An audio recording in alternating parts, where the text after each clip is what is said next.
రాజు అయితే దొంగచాటుగా కావ్య కోసం అని చెప్పేసి టీ పెట్టుకొని వచ్చేసి ఇక ఇవ్వగానే కావ్య అయితే కొంటెగా చూస్తూ, నాకు ఇలా దొంగచాటుగానే సేవలు చేస్తారా, మీరు నాకు కాఫీ చేసి తీసుకొచ్చారనే విషయం తెలిస్తే మీకు నామోషీనా అని చెప్పేసి ఆట పట్టించగానే ఇక రాజు అయితే, ఇదిగో ఇప్పుడే ఇప్పుడే మాయ సభలో ఇంట్లో అందరినీ పిలిచి నేను నీకు కాఫీ పెట్టానని చెప్పేసి వస్తానని చెప్పేసి బిల్డప్గా కాఫీ కప్ పట్టుకొని ఇక తలుపు దాకా వెళ్ళి ఇక అక్కడ నుంచి బయటికి వెళ్లకుండా కళావతి పిలిస్తే బాగుండని చెప్పేసి ఇక అక్కడే నిల్చొని ఉంటాడనమాట.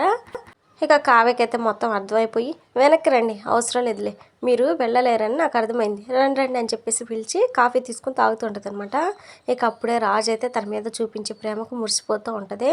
అవును కళావతి, నేను అసలు యామిని దగ్గరికి వెళ్ళాను అని చెప్పేసి రాజు అయితే అడుగుతాడు. గతంలో మీరు దాని ప్రేమ పావురం కదా, ఆ ఛాన్స్ని అవకాశంగా మార్చుకొని మీకు యాక్సిడెంట్ కాగానే మీరు తన బావని, మీ అమ్మా నాన్న చిన్నప్పుడు చనిపోతే వాళ్ళ అమ్మా నాన్నలే పెంచారని మిమ్మల్ని నమ్మించింది. మీరు అలా నా దగ్గరకు వచ్చి కడుపులో బిడ్డకి తండ్రి ఎవరు అని చెప్పేసి నిందిస్తూ ఉండగానే మీకు గతం చెప్పలేక, నిజం చెప్పలేక నాలో నేను నరకం అనుభవించాను. మీ కారణంగా నన్ను బాధ పెట్టించడానికి ఆ యామినినే కారణం అండి. దానికి అంతా తెలిసినా ఏం తెలియనట్లుగా మీ దగ్గర నటించి మిమ్మల్ని సొంతం చేసుకోవాలని ప్లాన్ చేసింది. కానీ మనది ఒకరు విడదీస్తే విడిపోయే బంధం కాదు కదా అని చెప్పేసి ఇక కావ్య ఎమోషనల్ అవుతూ ఉండగానే ఇక రాజు అయితే కోపంగా, కళావతి, ఆ యామిని నేను వదిలిపెట్టను, చంపేస్తాను ఇప్పుడే అని చెప్పేసి అక్కడి నుంచి అయితే కోపంగా బయలుదేరతాడనమాట. ఇక రాజు అలా కోపంగా వెళ్ళేసరికి కావ్య అయితే, ఏమండి వద్దండి అని చెప్పేసి వెనకాలే వెళ్తుంది. ఇక రాజు ముందు కారులో వెళుతూ ఉండగానే కావ్య అయితే ఇక వేరే కారులో వెనకాలే వెళ్తుంది అనమాట.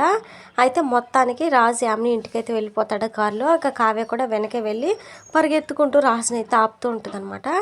అయితే పైనుంచి వైదేహి యామిని అయితే చూస్తూ ఉంటారనమాట. ఏమండి ఆగండి, ఇది కరెక్ట్ కాదు, ఈ ఆవేశం వద్దని చెప్పేసి కావ్య బ్రతిమలాడే కానీ రాజు మాత్రం అస్సలు వినడనమాట. నిన్ను బాధ పెట్టిన దాన్ని వదిలిపెట్టాలా, నో నెవ్వర్ అని చెప్పేసి లోపలికి అయితే వెళ్తాడు. ఇక వెనకాల కావ్య కూడా వెళ్తుంది అనమాట. అయితే అంతా విన్న వైదేహి అయితే యామినితో, విన్నావుగా యామిని, రాజు ఇప్పుడు చాలా కోపంగా వస్తున్నాడు, ఈ టైంలో తన కంట పట్టడం అంత మంచిది కాదు, నువ్వు దాక్కో, నువ్వు ఇంట్లో లేవని చెప్పేసి మేనేజ్ చేస్తానని చెప్పేసి కంగారుగా చెప్పగానే యామిని మాత్రం అస్సలు విందనమాట. రానివ్వు నీ మామ్, ఏం చేయాలో అదే చేస్తానని చెప్పేసి ఇక వెళ్తుంది. ఇక రాజు అప్పటికే యామిని యామిని అని చెప్పేసి గట్టిగా అరుస్తూ లోపలికైతే వెళ్తాడు.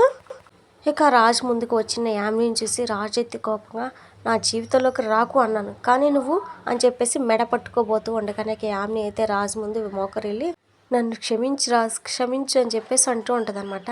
ఏంటి కొత్త నాటకం, నా భార్యకు నువ్వు చేసిన అన్యాయానికి నిన్ను అస్సలు క్షమించకూడదని చెప్పేసి రాజు అయితే కోపంగా అంటాడు. ఇక యామిని అయితే ఏడుపు నటిస్తూ, అవును నేను అన్యాయం చేశాను, నిజం చెప్పాలంటే తనకు లైఫే లేకుండా చేయబోయాను, నేను చాలా పెద్ద తప్పే చేశాను, కానీ నన్ను ఏం చేయమంటావు, నీ మీద ఉన్న పిచ్చి ప్రేమతోనే ఇలా చేశానని చెప్పేసి యామిని అయితే అంటుందన్నమాట. నీకు దూరం అయినా నేను వ్యసనాలకు బానిస అయ్యాను, నాకు ట్రీట్మెంట్ కోసం వేరే దేశం పంపించారు, కానీ నాకు నువ్వే కావాలనిపించింది, తిరిగి వచ్చి నీ జాడ తెలుసుకున్నా, నీ వెంట పడ్డాను, అప్పుడే నీకు యాక్సిడెంట్ అయింది, గతం మర్చిపోయావని చెప్పేసి డాక్టర్ చెప్పగానే దానికి అనుగుణంగా నాకు మార్చుకున్నాను. కావ్య చాలాసార్లు చెప్పింది మాది జన్మ జన్మల బంధం అని, కానీ నేనే వినలేదు. కానీ నువ్వు ఆ కావ్య కడుపుతో ఉన్న తన్నే పెళ్లి చేసుకుంటావు అన్నాకే అర్థమైంది మీది నిజమైన ప్రేమ అని, మీ ప్రేమ ముందు నేను గెలవలేనని, అందుకే తప్పుకోవాలని అనుకున్నాను, కానీ ఈలోపే నీకు గతం గుర్తొచ్చిందని చెప్పేసి ఏడుస్తూ చెప్తూ ఉంటుందన్నమాట. ఇక కావ్య అయితే, ఆపు యామిని, నటించుకో, ఇంకా నాది ప్రేమ అని చెప్పుకుంటున్నావంటేనే అర్థమవుతుంది నువ్వు నటిస్తున్నావు అని చెప్పేసి అంటుందన్నమాట. నువ్వు ఎంత కన్నీళ్ళు పెట్టుకొని నటించినా నేను నమ్మను యామిని అని చెప్పేసి రాజు అయితే అంటాడు. ఇక వైదేహి అయితే, లేదు అల్లుడు గారు మా బేబీ అని చెప్పేసి చెప్పబోతుండగానే అల్లుడు గారు అన్నందుకు రాజుకైతే బాగా కోపం వచ్చి వైదేహి వంక కోపంగా చూస్తాడనమాట. ఇక ఆవిడైతే భయపడి, లేదు రాజు మా బేబీ చెప్తున్నది నిజం, తను ఇప్పుడు పూర్తిగా మారిపోయిందని చెప్పేశాను, కానీ తల్లిగా మీరు సరిగ్గా పెంచి ఉంటే ఇప్పుడు నా కాళ్ళు పట్టుకోవాల్సిన అవసరం రాదు కదా, కనీసం ఇప్పుడైనా తనకి బుద్ధి చెప్పండి అని చెప్పేసి రాజు అయితే అంటాడు. చూడు యామిని, శ్రీశైలం వెళ్ళే దారిలో అనుకోకుండా మాకు యాక్సిడెంట్ అయిందని ఇప్పుడు దాకా అనుకుంటున్నాను, కానీ ఆ యాక్సిడెంట్కి కారణం నువ్వే అని నాకు డౌట్ వస్తుంది, నువ్వని కానీ తెలిస్తే మాత్రం నిన్ను కానీ నీ ఫ్యామిలీని కానీ అసలు వదిలిపెట్టను అని చెప్పేసి ఇక కావ్యని అయితే దగ్గరకు లాక్కొని భుజం మీద చేయి వేసి, తను నా భార్య, తనే నా జీవితం కూడా, కాళ్ళ మీద పడ్డావని కనికరించి వదిలేస్తున్నా, ఇంకోసారి తన కన్నీళ్ళకి కారణమైతే మాత్రం చంపేస్తానని చెప్పేసి ఇక కావ్య చేయి పట్టుకుని అక్కడి నుంచి అయితే వెళ్ళిపోతాడనమాట. ఇక రాజు అయితే కావ్య గురించి అలా చెప్తూ ఉండగానే కావ్య అయితే రాజుని అలా చూస్తూ ఉంటుందన్నమాట. ఇక రాజ్ కావ్య అక్కడి నుంచి వెళ్ళిపోగానే వైదేహి అయితే అమ్మయ్య అని చెప్పేసి అనుకుని కూతురుతో చూడి ఆమెని ఇక చాలు రాజ్ అంత సూటిగా చెప్పాక కూడా నువ్వు మారకపోతే ఎలా, రాజుని మర్చిపో అని చెప్పేసి కోపంగా అంటుందన్నమాట.